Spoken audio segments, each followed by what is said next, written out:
요한복음 15장에서 주님께서는 자신을 포도나무라 말씀하시고 또 우리를, 성도된 우리를 포도나무에 붙어 있어야 살 수 있는 가지다, 그렇게 포도나무의 비유로 말씀을 하십니다. 이 포도나무이신 주님께서는 가지된 우리에게 말씀하시기를 나의 사랑 안에 거하라 말씀하세요. 그 포도나무 비유의 핵심은 나의 사랑 안에 거하라는 말씀입니다. 그래서 요한복음 15장에서는 이 나의 사랑 안에 거하라는 말씀이 계속 반복되고 있는데, 성도의 정체성은 무엇으로 결정되느냐? 열매의 많고 적음이 아니라 주님 안에 거하는 삶으로 확인되어야 한다, 우리에게 말씀을 하십니다. 이 주님 안에 거한다, 이 거한다는 표현은 요한복음 앞부분에 보면 예수님께서 성육신 하실 때 말씀이 육신이 되어 우리 가운데 거하셨다는 표현으로 묘사되는데, 이것은 잠시 왔다 간다는 뜻이 아니라 집을 짓고 머문다, 누추한 인간의 몸을 입고 이 땅에 사셨다, 그런 뜻이에요. 그러니까 주님 안에 거하라는 것은 주님의 집에 머물러 같이 살아야 된다, 그런 뜻입니다. 집이 의미하는 것이 뭘까요? 집은 임시거처가 아닙니다. 집은 잠시 머무는 곳이 아니에요. 언제나 머무는 곳이 바로 집의 속성입니다. 그렇게 주님 안에 지속적으로 연결되어 있고 주님과 연합하며 교제하는 삶을 사는 것이 성도의 정체성이다 말씀하는 거지요. 그럼 집 없이 사는 사람, 어떤 사람들입니까? 집을 나간 사람, 가출이라고 얘기하지요. 집을 나가서 사는 사람, 노숙인입니다. 얼마나 삶이 비참합니까? 주님께서는 우리를 포도나무이신 주님 안에 거하라, 주님의 집에 함께 머물러 있어라, 내게 붙어 있어라, 주님과의 충만한 교제 가운데 연합하며 살아라, 포도나무이신 주님의 양분을 받으며 사랑을 받으며 또 주님을 사랑하는 이 상호작용 속에서 살라고 우리에게 말씀을 하십니다. 그렇다면 과연 우리는 주님의 사랑 안에 정말 거하고 있는가? 주님을 믿노라 하면서도 실은 많은 경우에 주님의 집에 거하기는커녕 우리는 문제 안에 거합니다. 우리를 괴롭히는 염려 안에 거합니다.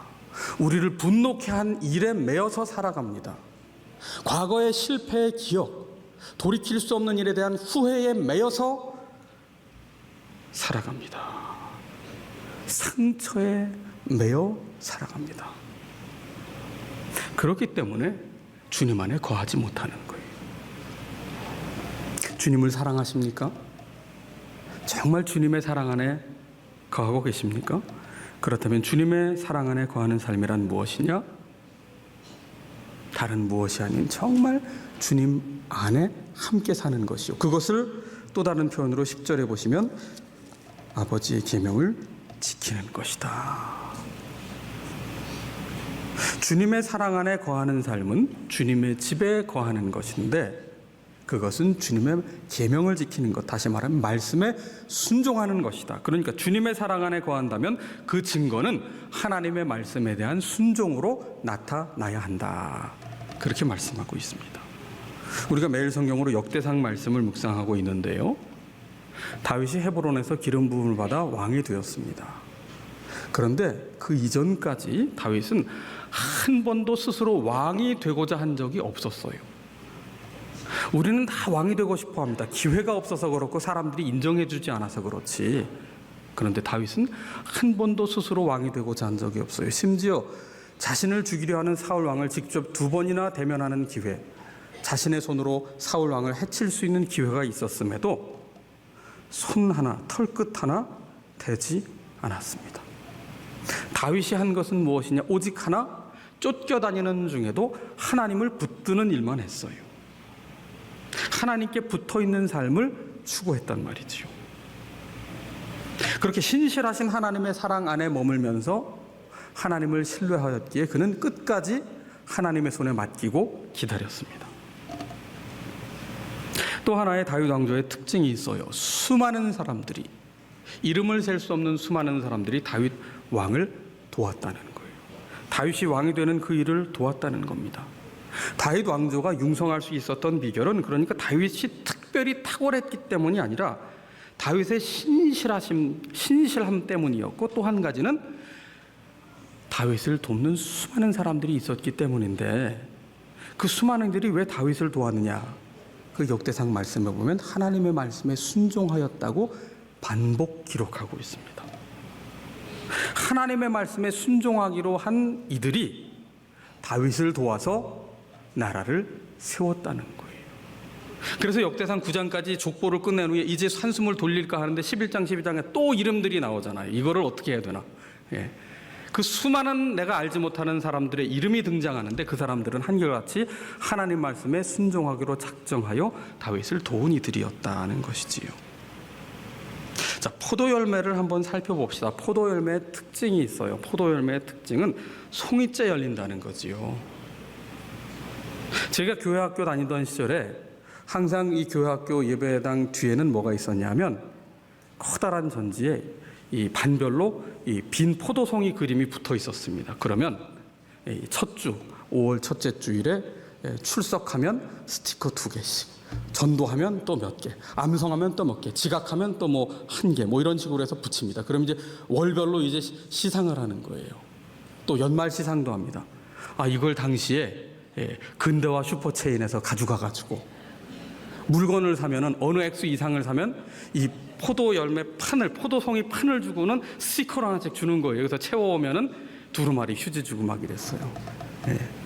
온 세상이 한때 포도송이였던 때가 있었습니다. 지금은 다 이제 포인트로 적립을 하니까 전자식으로 그런 걸 안 하지만 말이죠. 자, 그 포도송이의 특징이 뭐예요? 홀로 한 알만 탐스럽게 크게 열리지 않는다는 겁니다. 한번 생각해 보세요. 포도를 사러 시장에 갔는데 정말 탐스러운 포도 열매가 송이에 한 2-3개 붙어 있고 나머지는 다 건포도처럼 다 말라 비틀어졌어요. 그 상품 가치가 있습니까? 그거는 상품 가치가 없는 거예요. 포도송이는 모두 함께 가지에 붙어 있어서 양분을 받고, 그리고 그 포도송이 안에 있는 포도들이 서로 양분을 독차지하지 않고 서로가 협력하여 양분을 나누어 흡수함으로, 그러니까 다시 말해 하나님의 말씀에 다 함께 순종하고 하나님께 거하는 가운데 풍성한 열매를 맺는다는 것이지요. 이렇게 말씀에 순종한 사람들이 함께 협력하여 다윗을 도울 때에 다윗 왕조가 든든하게 세워졌다고 역대상은 기록하고 있습니다. 다윗이 아직 왕이 되지 않아 사울 왕에게 쫓길 때 그들을 도운 사람들 중에는 심지어 베냐민 지파 사람들도 있었다고 성경이 기록하고 있어요. 베냐민 지파가 어떤 지파입니까? 사울 왕이 속한 지파예요. 아직 왕이 시퍼렇게 눈 뜨고 있는데 그 왕이 속한 지파 사람들이 다윗을 돕는다. 사울이 그렇게 죽이고자 하는 다윗을 돕는다. 발각되는 순간 다 죽는 겁니다.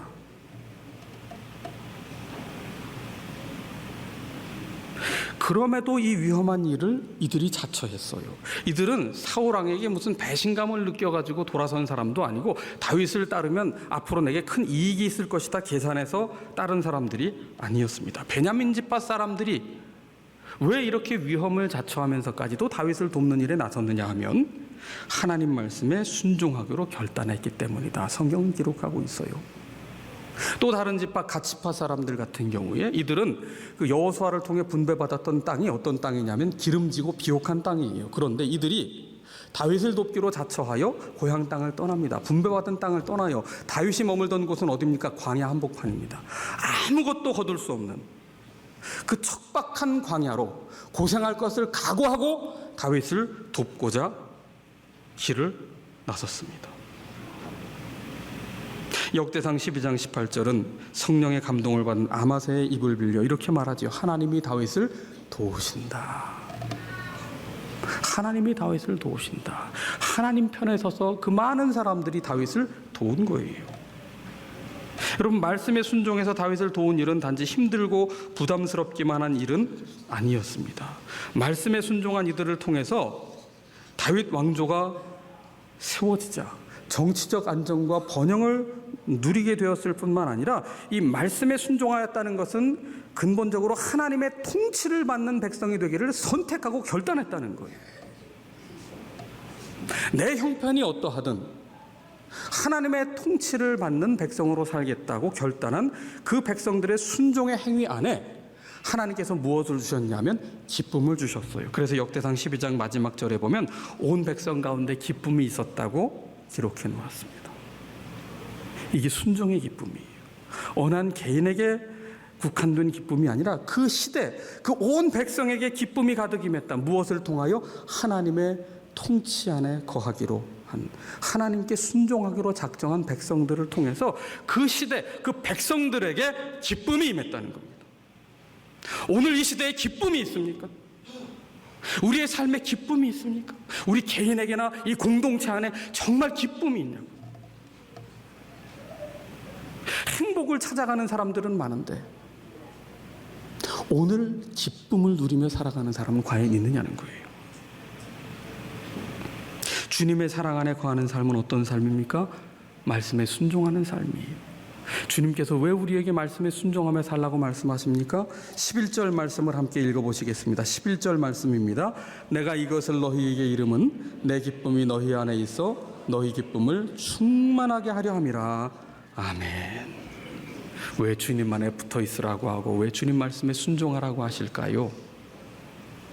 주님의 기쁨을 우리에게 주시기 위함입니다. 그런데 그 기쁨은 충만한 기쁨이라고 했어요. 충만하다는 것은 가득 찬 상태가 아니라 담을 수 없이 계속해서 흘러 넘치는 지속적인 상태를 말하는데, 주님께서 내게 주신 기쁨이 그렇게 흘러 넘치도록 누리게 하기 위하여 주님께서는 주님 안에 거하여라, 그리고 주님 말씀에 순종하여라 말씀하고 계십니다. 우리가 그토록 바라는 삶이 바로 기쁨 아니에요, 기쁨. 예. 그런데 과연 우리는 오늘 기쁜가 말이죠. 행복하게 살고자 그렇게 발버둥치며 살고 이를 악물고 살고 밤을 새우며 사는데, 제때 먹지 못하고 쉬지 못하고 사는데 살아갈수록 오히려 기쁨이 없어요. 삶은 고단하기만 합니다. 왜 그럴까요? 오늘 본문에 비추어 본다면 우리는 생명의 근원이신 주님께 붙어 있지 않기 때문이에요. 그 생명력을 공급받지 못하기 때문입니다. 주님 말씀에 순종하지 않기 때문에 우리의 삶에 그 생기 넘치는 기쁨이 경험되지 않는 거예요. 주님의 사랑 안에 거한다고 말하지만 주님의 사랑 안에 거하기보다는 다른 것에 심취하고 다른 것에 마음을 온통 빼앗겼습니다. 세상적인 것에서 만족을 찾고자 합니다. 바닷물을 마실수록 목마른 것과 같지요. 그럼에도 우리는 순종을 하지 않으려고, 이 순종에 대한 오해 때문이에요. 순종을 뭐라고 생각하느냐? 막연히 무거운 짐이라고 생각해요. 형벌처럼 여깁니다. 마지못해지는 의무라고 생각하고, 소를 끄는 콧뚜레라고 생각하고, 우리를 자유케 하지 못하는 족쇄라고 생각해요. 사단이 주는 속임에 속지 마십시오. 여러분, 주님 사랑 안에 거하는 삶, 그것은 주님 말씀에 순종하는 삶인데, 주님 말씀에 순종하는 삶이야말로 이 세상 누구도 줄 수 없는, 이 세상 어디에서도 경험할 수 없는 주님께서 주신 기쁨을 경험하고 충만한 흘러넘치는 기쁨을 누리는 길이라고 우리에게 분명히 말씀하고 계십니다. 오늘 우리는 과연 주님께서 주시는 그 기쁨을 누리고 있는가? 저를 비롯해서 우리 모두가 한번 심각하게 질문을 해보아야 합니다. 주님의 전에 와서도 기쁨이 없고, 말씀을 묵상하는데도 기쁨이 없고, 기도를 하는데도 기쁨이 없어요. 염려가 내 삶을 가득 채웠기 때문이고, 다른 것들에 다 마음을 빼앗겨 엉뚱한 것에 내가 거하고 엉뚱한 것을 붙들고 있기 때문이에요. 여러분, 우리가 주님을 믿노라 하며 우리 가운데 주님 주신 기쁨이 없다면 우리가 주님 안에 거한다는 말은 가짜입니다. 주님께 순종하는 듯 보이지만 그것은 우리의 종교적인 열심이고 누군가에게 또 인정받기 위한 하나의 선한 행위일 뿐입니다. 우리의 교만을 벗어야 돼요. 굳어진 마음을 깨뜨려야 합니다. 우리의 가식의 위선의 가면을 벗어야 합니다. 진정 주님을 사랑하십니까? 진정 주님을 의지하며 주님 안에 거하십니까? 진정 주님 말씀에 순종하고자 결단하십니까? 그렇다면 주님의 기쁨이 우리 가운데 다시 회복되는, 이 멈출 수 없고 가둬둘 수 없는 그 주님께로부터 말미암는 그 생명의 기쁨이 우리 가운데 회복되는 이 시간이 되기를 바랍니다.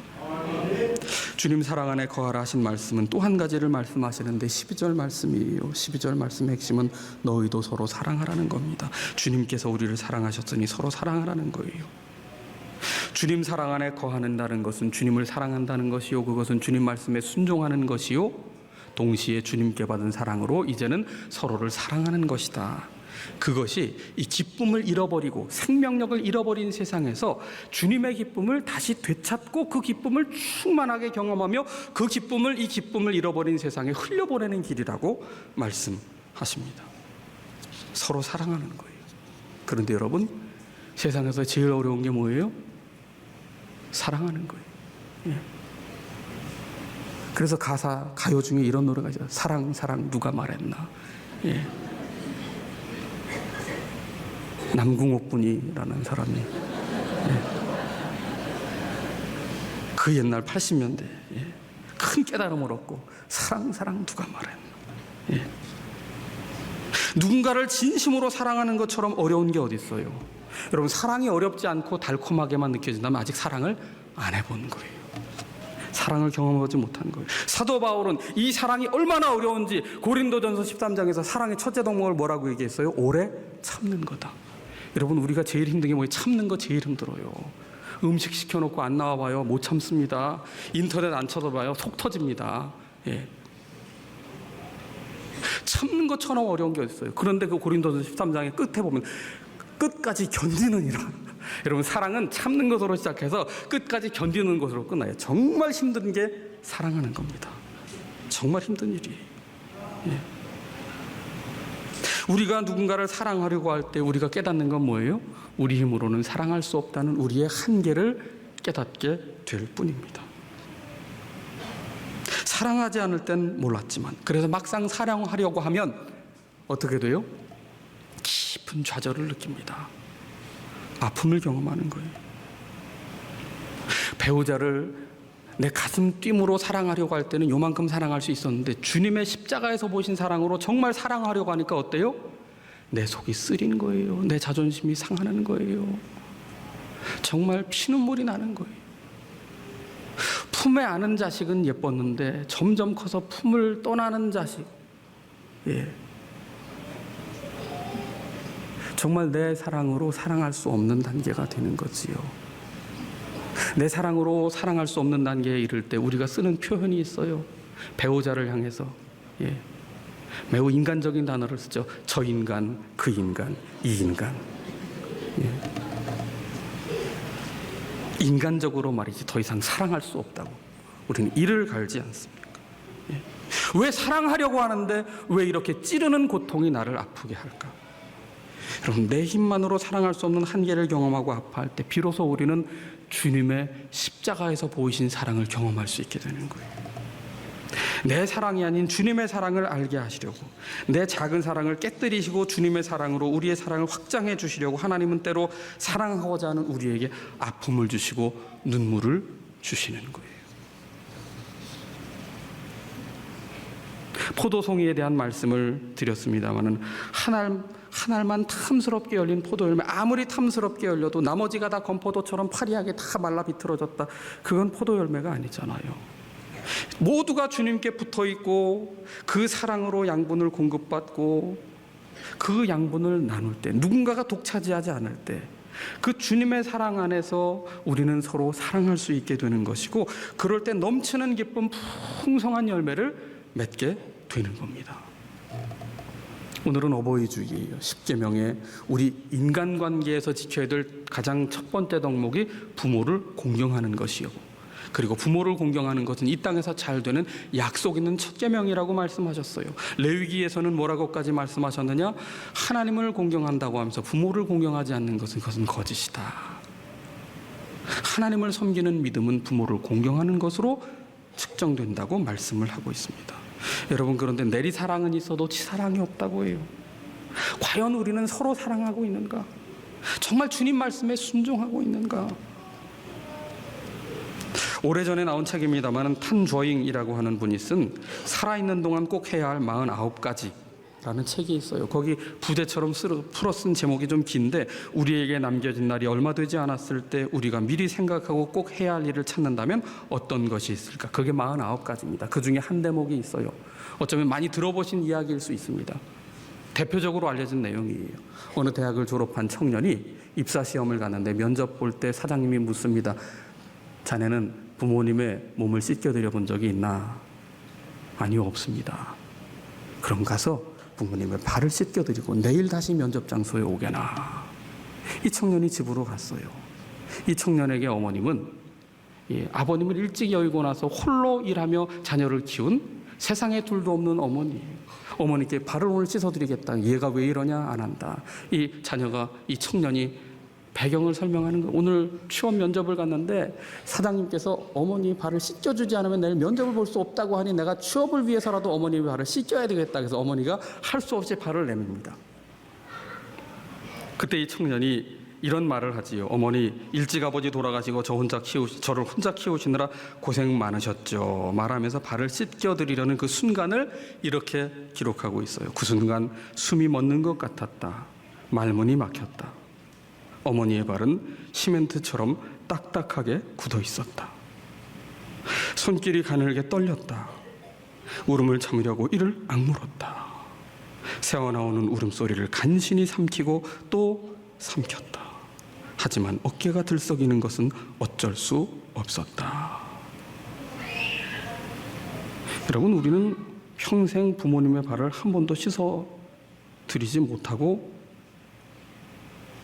말았던 경우가 얼마나 많습니까? 부모는 자녀의 발만 씻겨준 게 아니고 날마다 목욕만 시켜준 게 아니고 기저귀만 해도 수천 번 갈아주셨어요. 하루에도 몇 번 기저귀를 갈아주십니까? 그런데 부모님은 자녀의 기저귀를 갈면서 뭐라고 얘기합니까? 아이고 구수하다. 저는 그래서 정말 구수한 줄 알았습니다. 아이고, 그 기저귀 하루도 집에 못 둡니다. 얼마나 기가 막힌 오묘한 향이 납니까? 우리는 부모의 사랑을 당연한 것으로 받았지만 얼마나 부모님의 마음을 헤아려 보았나요? 가장 안타까운 일은요, 더 이상 발 닦아드릴 부모님이 계시지 않은 분들입니다. 부모님은 우리를 기다려주시지 않으세요. 사랑할 기회를 놓치지 마십시오. 오늘 우리가 주님 안에 과연 거하고 있는가? 주님의 말씀에 순종하고 있는가? 그 말씀 따라 서로 사랑하고 있는가? 오늘 주님께서 주시는 충만한 기쁨을 누리는 우리 모두가 되어야 하겠습니다. 기도합시다.